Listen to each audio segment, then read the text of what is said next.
Ok, bonjour à tous. Donc on va commencer par un petit test. Alors attendez.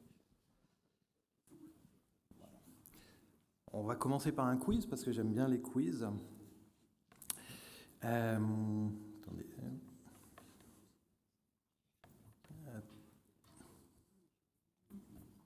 Voilà.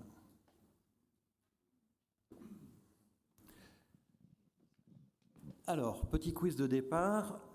Pour ceux qui étaient déjà là l'année dernière, on avait fait un quiz avec des images d'actualité, un peu, des choses comme ça. Aujourd'hui, on va le faire plutôt avec des images bucoliques, des paysages. Et j'aimerais que vous me disiez si vous pensez que c'est une image générée par IA ou bien une image, une photographie. Alors, on va faire un peu un main levée. Je vous donnerai le résultat à la fin de la présentation. Donc, première image, à votre avis, IA, pour ceux qui sont pour IA.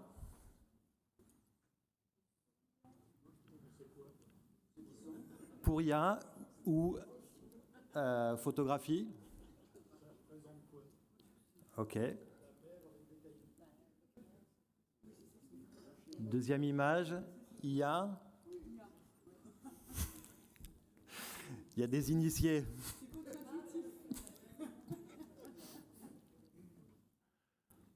Pardon, IA, j'ai pas vu. Ok.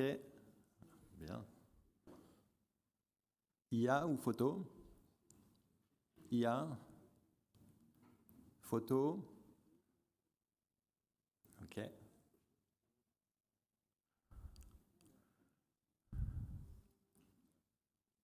IA, photo. On va commencer par IA. Photo.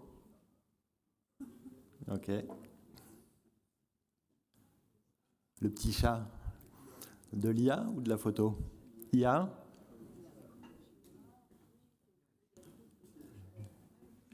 Ok. La dernière, à Marseille. IA. Photo. Ok. En gros, vous êtes trompé à peu près sur 50% des images. Elles sont toutes en IA. Voilà. Sauf la première, qui était effectivement une photo. Toutes les autres sont en IA. Donc vous avez pu voir que par rapport à l'année dernière, l'évolution de la qualité des images est absolument incroyable. Et c'est ce que quelqu'un disait hier pendant la présentation. À l'heure actuelle, en 2026, on ne peut plus faire la différence entre une image réalisée en IA et une photographie. Alors, on va faire un deuxième test, parce que là, les paysages, c'était très joli, c'est ce que l'IA nous propose, c'est net, c'est précis, c'est presque humain. On a toujours cru jusqu'à maintenant que la photographie était une sorte de témoignage de la réalité, mais aujourd'hui, on se dit peut-être que si on regarde bien, on arrive à faire la différence entre le vrai et le faux, et là, le résultat, c'est que vous pouvez constater qu'en fait, ça devient impossible de faire cette différence. Mais alors, si la question n'est plus de savoir où est le vrai du faux, la question, c'est ce que j'appelle le miroir probabiliste, c'est de savoir, dans ces images, ici, on va refaire ce test, dans ces images, selon vous, laquelle, on va faire A, B, C, D, E, F, laquelle est l'originale? On va commencer par la A, ceux qui pensent que la A est l'image originale. Alors, pour situer, c'est lors de l'assassinat de Charlie Kirk, il y a eu énormément de photos qui ont circulé et les internautes ont partagé les reconstitutions probables du tueur. Donc, parmi ces images, il y a une image, peut-être, qui est l'originale. Selon vous, laquelle ce serait? Alors, pour la A. OK. Pour la B. Pour la C. OK. Pour la D. Et pour la E, pardon, on continue. OK. Et pour la F, voilà. Donc, le résultat, vous voyez, il n'y a plus personne n'est catégorique. Elles sont toutes probables. Et en fait, aucune de ces images n'est réelle. La seule réelle, c'est celle qui a été fournie par le FBI, c'est celle-ci. Et comme vous pouvez le voir, là, il est pratiquement impossible de savoir à quoi ressemble le tueur. Or, sur ces images, si vous regardez dans le détail, vous voyez que chacune d'elles est différente. Elles sont toutes probables, mais aucune n'est réelle. Dans le sens, regardez les détails sur la casquette. C'est ce qu'on considère comme une restauration de l'image. Mais une restauration, ça veut dire qu'on a étudié ce qu'il y avait derrière et qu'on a ramené une réalité. Or là, il ne s'agit pas de ramener une réalité. L'image a créé de toutes pièces les éléments. Donc vous pouvez constater le logo sur la casquette, par exemple. On a un triangle, on a un cercle, on a une sorte de flamme. La forme des lunettes, on passe de lunettes là-bas en haut à droite qui sont presque des hauts-clés à une forme qui va être plus Ray-Ban en bas à droite. Et vous voyez toutes ces micro-différences, en fait, qu'est-ce qu'elles font? Elles vont créer des versions différentes de ce tueur. Et donc le danger, ce qu'on voit ici, c'est qu'elle interroge la base de données, l'IA va interroger des milliards d'images et elle va déterminer quelle forme donnée, quelle forme de courbe de la mâchoire est statistiquement la plus probable. Et le risque, la photographie, elle génère donc une représentation vraisemblable, mais le risque ici, c'est qu'on va perdre le sol commun. C'est-à-dire qu'on va perdre une référence sur laquelle on va tous s'accorder pour dire « ça, c'est l'image de départ ». Et, le risque, c'est que plus on va multiplier ces versions concurrentes de la réalité, jusqu'au concept où on va même perdre cette vérité et où cette vérité va s'évaporer. L'IA ne ment pas, elle efface simplement la trace de son intervention. C'est-à-dire qu'on n'est même plus capable de dire « ah ben là, l'IA a été restaurée ou pas », enfin l'image a été restaurée ou pas. Avant l'IA, il y avait cette incertitude qui était visible. L'image, elle était floue, on savait qu'elle était floue, et donc on savait qu'on ne savait pas. Maintenant, quand l'IA restaure l'image, elle va inventer quelque chose. Les gens pensent aider le FBI en se disant on va essayer de retrouver le tueur. En fait, ce qu'ils font, c'est que multiplier les probabilités. Excusez-moi.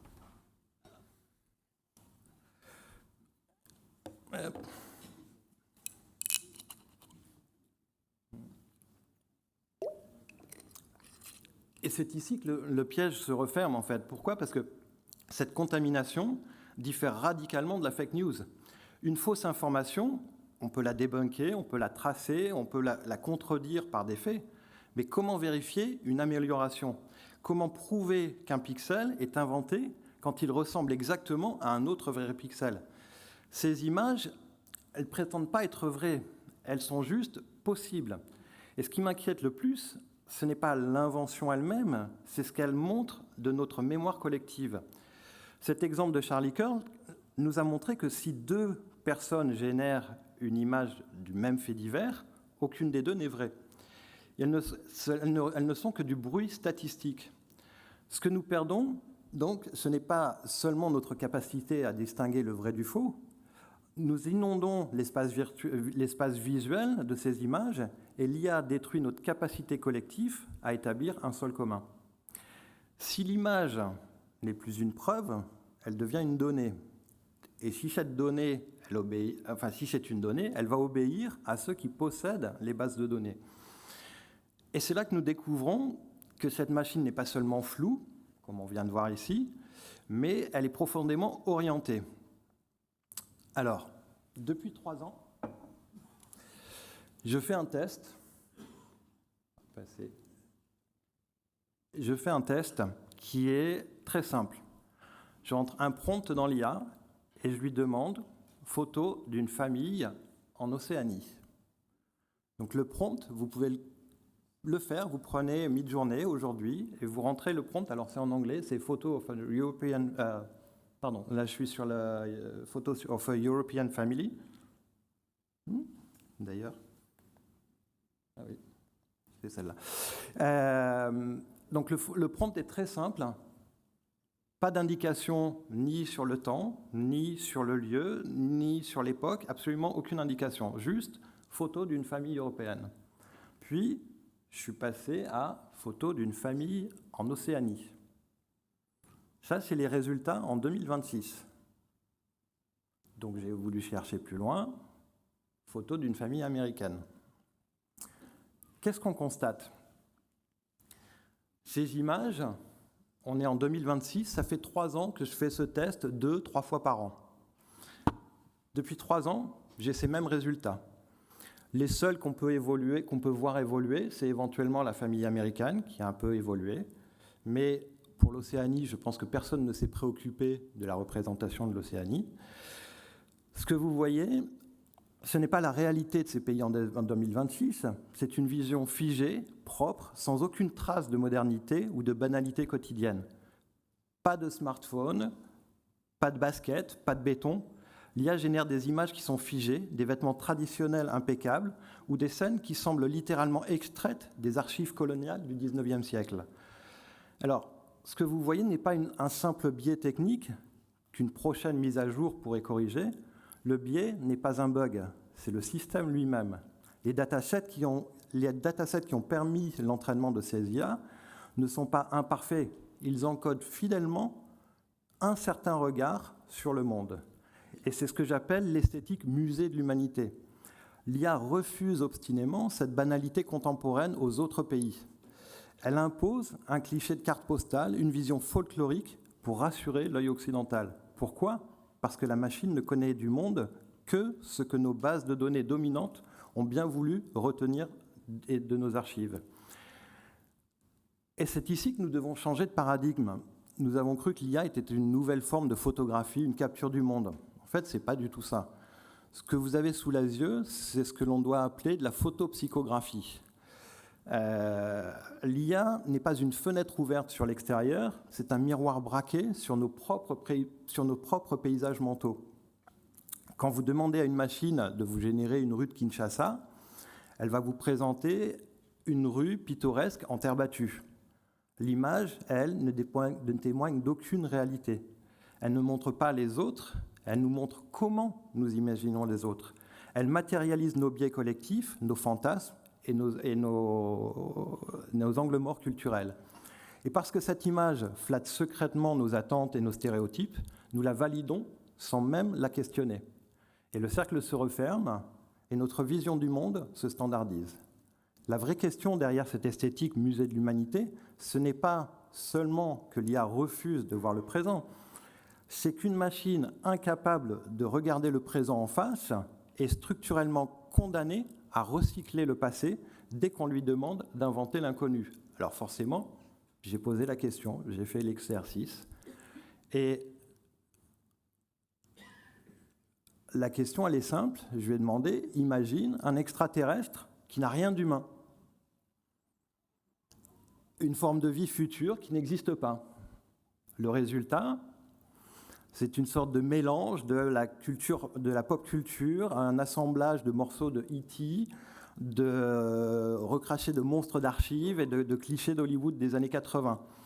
Elle ne fait que compiler, que mixer, lisser des esthétiques qui existent déjà pour répondre à une demande. Elle est incapable de rupture car elle ne connaît que ce qui a déjà été nommé et indexé dans les datas. Ce n'est pas un manque d'imagination technique, c'est ce que Bauman appelait la rétrotopia. En fait, l'IA est intrinsèquement prudente. Elle ne cherche pas à nous surprendre, elle cherche à ne pas se tromper. L'algorithme a horreur du vide, de l'anomalie, de l'inconnu. Le résultat est structurel. En produisant ces sorties moyennes, elle rend notre futur indiscernable d'un passé recyclé à haute vitesse. Elle idéalise ce que nous connaissons déjà pour nous rassurer. Au lieu de nous projeter dans l'inconnu, nous nous réfugions dans une boucle de rétro-innovation permanente. L'IA est devenue une pharmacie visuelle pour notre réconfort. On va sur Midjourney comme on va dans un supermarché pour acheter un passé emballé sous vide. Et là, je suis trompé. Voilà, l'IA adore les années 50. Pourquoi ? Parce qu'en fait, elle a été surentraînée sur les données américaines libres d'accès des années 50. Donc, pour ceux qui sont fans, vous pouvez créer tout ce que vous voulez avec cette identité des années 50. Mais alors, avec toute cette puissance technologique, c'est incroyable qui est entre nos mains. Pourquoi n'y a-t-il pas plus de choses nouvelles ? Et la réponse ne se trouve pas dans un prompt mieux ou d'un prompt engineering. elle se trouve dans une caractéristique que l'algorithme refuse par nature, qui est le risque. J'ai raté mon slide. Où est-ce qu'il est? Bon. Donc voilà, ce que l'IA se refuse, c'est de prendre le risque. J'ai raté un slide, je crois. Pardon.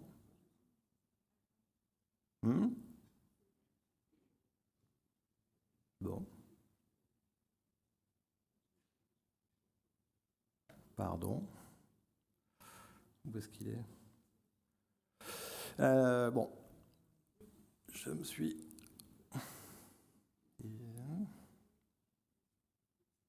Pardon, où est-ce que j'en étais? Au risque.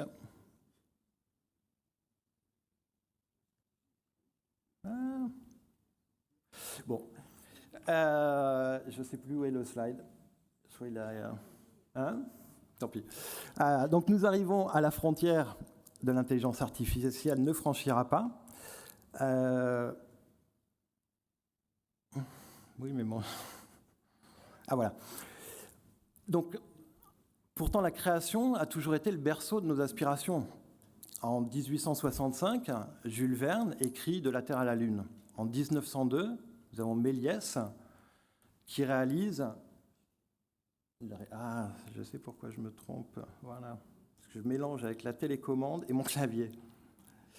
En 1902, Georges Méliès réalise le voyage dans la Lune. Et c'est parce que l'humain, d'abord, a initié ce geste, parce qu'il a osé rêver l'impossible, en pariant sur l'inconnu, que nous sommes allés sur la Lune. L'IA a besoin, elle, d'un dataset. Sans un Jules Verne, sans un Méliès, pour prendre le risque d'initier le rêve, la machine est condamnée à répéter en boucle les rêves que nous avons déjà faits. Et la leçon de tout ça, elle est cruelle. Ce que nous ne pouvons pas imaginer, nous ne pourrons pas le vivre. Mais alors, si la machine est condamnée à la prudence et au recyclage, où se niche encore la nouveauté? Avec toute cette puissance technologique incroyable entre nos mains, comment allons-nous créer des choses nouvelles? La réponse, donc, est toute simple, dans le risque. Donc nous arrivons à cette frontière où, contrairement à la machine, qui est esclave des données du prompt de départ, l'humain, lui, possède une capacité unique, celle d'initier un geste ex nihilo. L'IA a besoin d'un passé pour calculer le présent. L'artiste, lui, peut décider de créer une forme qui n'a aucun antécédent statistique. Et ma thèse est la suivante. L'art n'est pas une question d'esthétique, c'est une question de risque et de courage. L'IA ne prend aucun risque. Et l'IA n'est que le produit d'une sortie moyenne, lisse et consensuelle. L'artiste, lui, parie sur une vision qui peut échouer, qui peut déplaire, qui peut choquer, même parfois. Et... Pardon, ok, le risque, on y est. Donc j'ai créé cette image en 2003. C'était pour PlayStation. À l'époque, c'était une rupture. Pourquoi? Pour le sujet, pour la façon de créer l'image, qui était à la fois avec une lumière très crue, une esthétique qui était nouvelle, une image très nette, du premier plan jusqu'à l'infini. Tout ça était jugé risqué. Alors on me disait, oui, mais c'est normal, parce que c'est pour PlayStation, c'est des jeux vidéo, c'est un peu niche. Oui, et pourtant, 7 ans plus tard, je produisais le même type d'image pour des institutions financières américaines. Il avait fallu 7 ans pour qu'on passe d'une image qui illustrait un milieu assez niche à un milieu plus mainstream. Et c'est ce temps qu'il a fallu pour que le risque d'hier devienne la norme d'aujourd'hui. C'est ainsi que la société, elle évolue par des anomalies qui finissent par transformer tout notre paysage. Prenez cet exemple récent de Sylvester Mako, qui est un photographe, qui vient de faire cette campagne pour Zara. Vous voyez une esthétique un peu sale, imparfaite, totalement inattendue. C'est une anomalie statistique. L'IA, elle, est programmée pour l'optimisation et le consensus. Elle ne peut que lisser, moyenner, rassurer. Elle est incapable de parier sur une image qui, au moment où elle est créée, ne ressemble à rien de connu. Même chose avec le nouveau single de Rosalia, Reine du pop. Son dernier album, c'est aussi une anomalie statistique, de la pop qui fait du classique. L'intelligence artificielle, elle, ne prend aucun risque car elle n'a rien à perdre. Elle ne parie pas sur une vision, elle ne met pas sa réputation en jeu. Elle n'assume rien. Et c'est précisément là que l'artiste doit trouver sa nouvelle fonction. Il doit devenir ce que j'appelle le contre-algorithme. Face à la machine qui lisse le monde, le rôle du créateur n'est plus de produire une jolie image, son rôle est d'injecter le trouble, la dissonance, le grain de folie que la prudence algorithmique cherche absolument à faire disparaître. Et le rôle de l'art, ce n'est plus de suivre une courbe de ce qui plaît déjà, c'est de créer la rupture qui deviendra le standard de demain. L'IA peut cloner mon expertise de 2003 aujourd'hui, mais elle est incapable de devancer ce que nous risquerons demain. L'art est l'unique espace où le risque valide notre existence. C'est le seul territoire où l'imperfection et l'imprévu ne sont pas des bugs, mais des preuves d'humanité. Car ici, une image ne contient aucun risque. Si une image ne contient aucun risque, ce n'est pas de l'art, c'est de la gestion de stock. Et nous arrivons à la fin de ce voyage. Ce que nous avons vu, c'est que l'IA n'est pas un simple outil de création. C'est une machine à nous rendre prévisibles. Déléguer notre pensée et nos images à l'algorithme, ce n'est pas gagner du temps. C'est devenir les locataires d'un imaginaire qui ne nous appartient plus. C'est accepter de vivre dans un futur qui n'est qu'un passé recyclé, lissé et sans danger. Et face à une image générée qui vous flatte l'œil, je n'ai qu'une seule question à vous poser. L'auriez-vous fait avant de l'avoir vue ? Quand vous faites une image, posez-vous cette question. Et si la réponse est non, alors c'est que vous n'avez rien créé. Vous avez simplement validé une proposition statistique. Et cette question est la seule, et c'est le seul test de votre autorité. Elle sépare l'intention humaine et la simple sélection d'un catalogue. Mon message aujourd'hui est assez radical. Ne cherchez pas l'efficacité. La machine sera toujours plus efficace que vous. Elle sera toujours plus rapide, elle sera toujours plus propre que vous. Cherchez la prise de risque. Je ne vous dis pas de traverser la rue en fermant les yeux. Non, juste cherchez à être plus coûteux, à être plus imprévisible. Cherchez la dissonance. La création n'est pas un problème d'optimisation. C'est un acte de résistance contre le consensus. Alors, ne vous trompez pas de combat. L'enjeu n'est pas technique, il est politique. C'est la lutte pour notre souveraineté cognitive. Souvenez-vous, l'IA se nourrit de nos certitudes, mais elle s'effondre devant notre audace. La prise de risque est l'acte essentiel que la machine ne pourra jamais reproduire. Le risque est ce qui nous rend humains. Merci.